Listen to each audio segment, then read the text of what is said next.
Portugal, devolva o nosso ouro. Essa é uma frase que desperta opiniões calorosas, seja do lado português ou do lado brasileiro. Mas por trás de toda essa provocação existe uma história que nem sempre aparece à primeira vista. Vamos entender então o que aconteceu com o ouro brasileiro levado pelos portugueses para a Europa.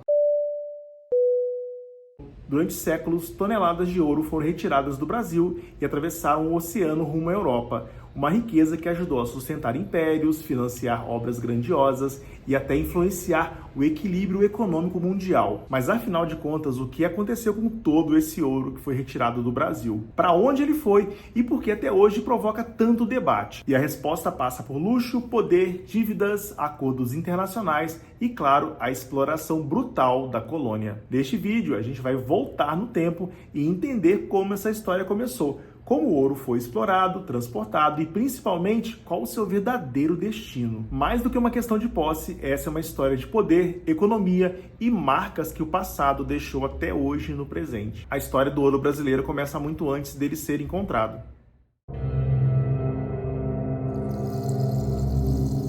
Em 1500, a expedição comandada por Pedro Álvares Cabral chegou ao território que viria a ser chamado de Brasil. Oficialmente, esse momento ficou conhecido como descobrimento, embora hoje a gente saiba que essas terras já eram habitadas por milhões de povos indígenas, com culturas, línguas e formas de organização próprias, os nossos povos originários. Naquele momento, o Brasil não despertou interesse imediato em Portugal. Diferente das Índias, que ofereciam mercadorias valiosas como as especiarias, o Brasil aparentemente não tinha muita coisa para oferecer para Portugal. E Portugal enxergava o Brasil como algo menos lucrativo. Mesmo assim, durante as primeiras décadas de colonização, Portugal devastou as nossas florestas, levando o pau-brasil para a Europa. Mas isso mudaria radicalmente. Ao longo do século XVI, Portugal passou a estruturar melhor a ocupação do território com a criação das capitanias hereditárias e, posteriormente, o governo geral. A produção de açúcar lá na região Nordeste se tornou o principal motor da economia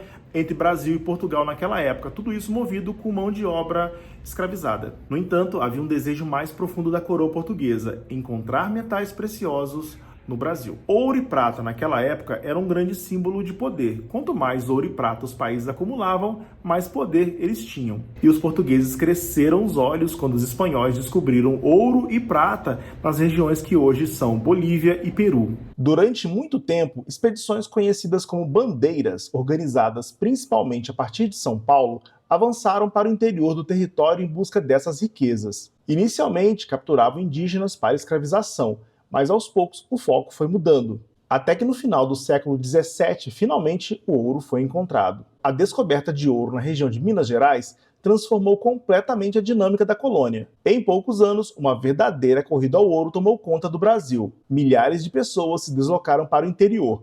Portugueses, colonos, aventureiros e, principalmente, africanos escravizados, que seriam a principal força de trabalho nas minas. Cidades surgiram quase da noite para o dia, como Ouro Preto, Mariana e Sabará. A região se transformou no coração econômico da colônia no século XVIII. A extração era, em grande parte, manual, feita em rios e encostas. Era um trabalho exaustivo, perigoso e extremamente controlado, porque o ouro não pertencia de fato a quem o encontrava, mas os colonizadores. Todo o sistema era organizado para beneficiar o Império Português, e isso aqui não é surpresa para ninguém. A coroa estabeleceu um imposto rígido, chamado de quinto, que determinava que 20% de todo o ouro extraído deveria ser entregue ao rei. Para garantir esse controle, foram criadas as casas de fundição, onde o ouro era derretido, transformado em barras e oficialmente registrado. Sem passar por este processo, o ouro era considerado ilegal. Mesmo assim, o contrabando era enorme. Muitos tentavam esconder pequenas quantidades para fugir da taxação, o que gerava uma constante tensão entre a população e as autoridades coloniais. E aqui a gente percebe problemas que nós temos enraizados no Brasil até hoje, como a sonegação de impostos e a corrupção. Esse sistema de exploração e cobrança exaustiva, inclusive, ajudaria a alimentar revoltas no futuro. Pouco depois de extraído, fundido e registrado, esse ouro precisava atravessar o Brasil até chegar ao litoral, onde seria levado para a Europa. Ele era transportado em rotas conhecidas como Caminhos do Ouro, que ligavam Minas Gerais aos portos, principalmente do Rio de Janeiro, que se tornou o principal eixo de escoamento da riqueza colonial. As viagens eram longas, feitas em tropas de mulas e sob forte vigilância. Havia o risco constante de ataques, roubos e desvios. E ao chegar ao litoral, esse ouro era embarcado e levado para Lisboa. Inclusive, a cidade de Paraty, no estado do Rio,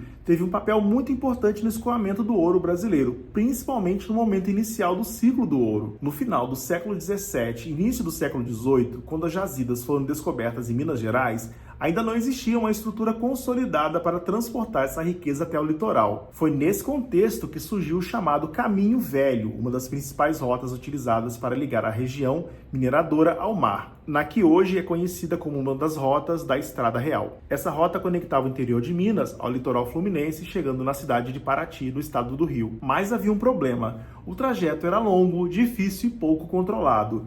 Isso facilitava o contrabando e os desvios de ouro. Por conta disso, ao longo do século XVIII, Portugal passou a investir em rotas mais eficientes e seguras. Foi então que ganhou destaque o chamado Caminho Novo, que ligava diretamente Minas ao Rio de Janeiro. Esse trajeto era mais rápido e mais fácil de fiscalizar, o que fez com que o Rio se tornasse o principal porto de exportação do ouro. Com essa mudança, Paraty foi perdendo gradualmente a sua importância na escoação do ouro do Brasil para a Europa. Ainda assim, a cidade ficou marcada por este período e até hoje seu centro histórico preservado e as antigas rotas ao redor são testemunhos de uma época em que Paraty foi a peça-chave na ligação entre o interior minerador e o Atlântico. Mas o destino final desse ouro ia muito além de Portugal.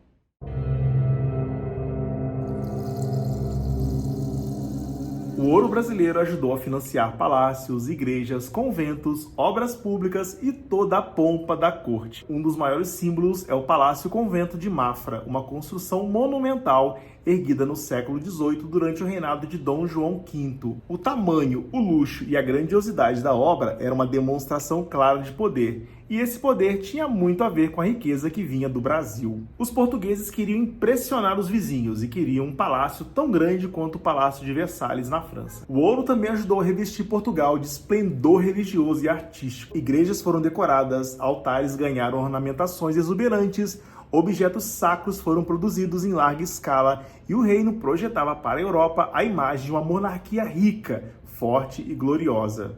Portugal queria mostrar para toda a Europa, mas principalmente para a Espanha e para a França, que era um país tão poderoso quanto eles. E existe um detalhe muito importante nessa história, pois nem todo o ouro que veio do Brasil ajudou a enriquecer Portugal. Embora o ouro chegasse em grande quantidade em Lisboa, boa parte dessa riqueza não ficava de fato em Portugal por muito tempo.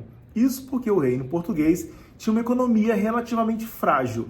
Portugal não era um país industrializado e dependia bastante de produtos fabricados em outros países, especialmente na Inglaterra. Por conta de acordos comerciais mal feitos, Portugal manteve por muito tempo uma relação econômica desigual com os ingleses. Resumidamente, o país importava mais do que exportava, e essa diferença frequentemente era paga com ouro vindo do Brasil. E a dívida portuguesa era tão grande que cada vez mais ouro vindo do Brasil ia direto para a Inglaterra, não passava nem por Portugal. Em 1703, Portugal assinou com a Inglaterra um tratado conhecido como o Tratado dos Panos e Vinhos.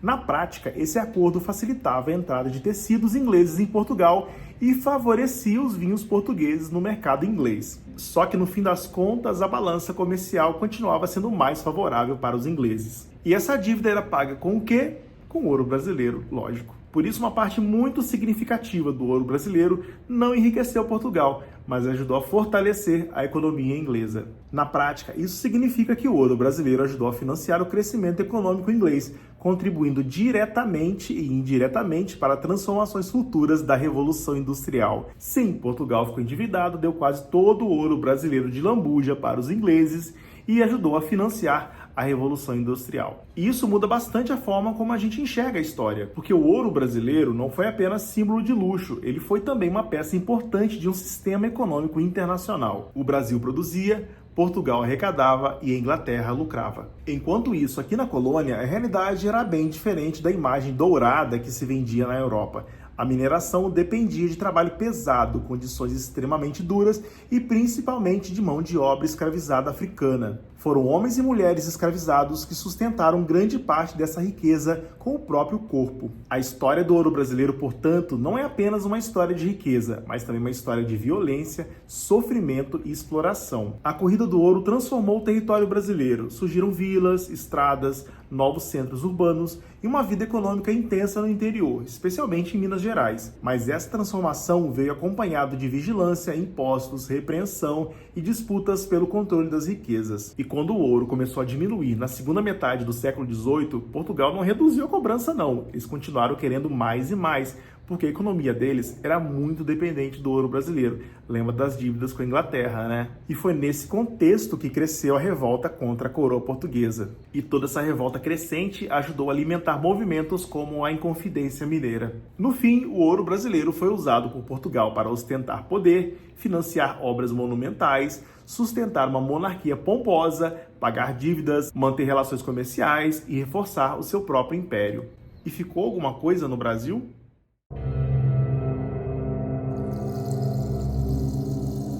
Apesar de toda a riqueza extraída, quase nada ficou no Brasil. O Brasil herdou cidades históricas, igrejas ricamente ornamentadas e um legado cultural importante, que é visível até hoje em lugares como Ouro Preto e Paraty, mas também herdou desigualdades profundas. A exploração foi baseada no trabalho escravizado e na concentração de riqueza, criando estruturas sociais que se perpetuam ao longo do tempo. Além disso, estima-se que enormes quantidades de ouro tenham sido desviadas por contrabando, o que mostra que nem mesmo Portugal tinha controle total sobre essa riqueza, já que os próprios portugueses roubavam uns dos outros. E é por isso que até hoje a frase "Portugal, devolva o nosso ouro" continua ecoando. E não é apenas uma cobrança literal, mas um símbolo de uma história marcada por exploração, transferência de riqueza e relações desiguais entre colônia e coroa. O ouro brasileiro não enriqueceu Portugal, mas ajudou a manter os luxos de uma monarquia falida e circulou pela Europa, ajudando a financiar impérios, que deixou marcas profundas no desenvolvimento econômico global. Enquanto isso, no Brasil ficaram as consequências. Entender o passado é fundamental para a gente compreender o presente, até mesmo por esses debates que continuam vivos até hoje. E quando pedimos que os portugueses devolvam o nosso ouro, não teriam que devolver, já que eles perderam praticamente tudo. E se você gosta desse tipo de conteúdo, já segue o Voo na Janela, porque aqui a gente viaja pelos lugares do mundo,